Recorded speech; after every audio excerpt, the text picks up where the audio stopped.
In this demonstration, you'll learn how to use expressions to define a location, a boundary condition property, and a result. My project consists of a fluid flow template set up to analyze flow through a nozzle. I've already set up analysis parameters and generated my mesh. Now I'll set up a boundary condition in the physics region.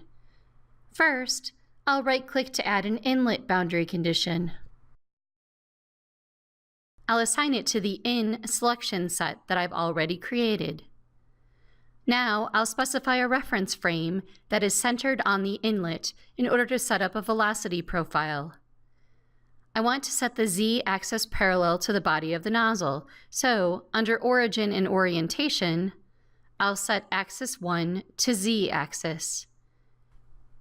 I need to create a named expression to use in defining the magnitude for this boundary condition, so I'll go back to the study and add an expression in the Named Expressions and Values area. I'll set the name of the expression to inlet val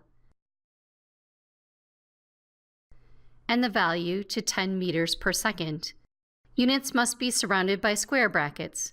When you type the open bracket followed by M, you can select the correct units from the list shown. I'll go back to the inlet boundary condition now. For the magnitude, I'll enter an expression that varies the velocity with respect to the radius of the inlet. This uses the inlet vel expression I've just set up.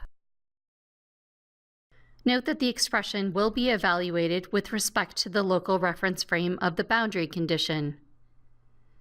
Next, I'll right-click to add an outlet boundary condition. I'll assign it to the out selection set that I've already created. And I'll set the static pressure to 0. Next, I'll right-click to add a wall. You can see that by default, AIM has assigned the wall to the faces returned by the default walls function.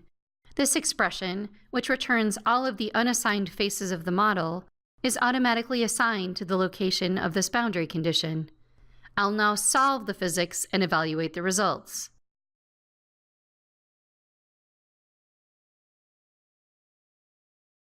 You can see that for the fluid flow template that I used in this case, AIM supplies a velocity result by default. Now I'll calculate the average velocity magnitude over the inlet in two ways. First, I'll add a calculated value result.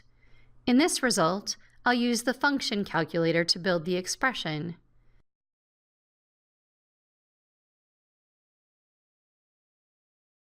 When I evaluate this calculated value, the result is 3.5739 meters per second.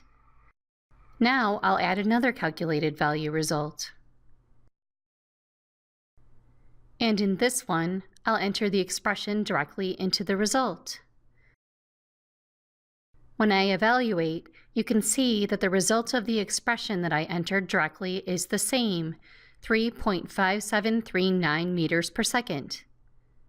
This concludes this demonstration of expressions used to define a location, a boundary condition property, and a result.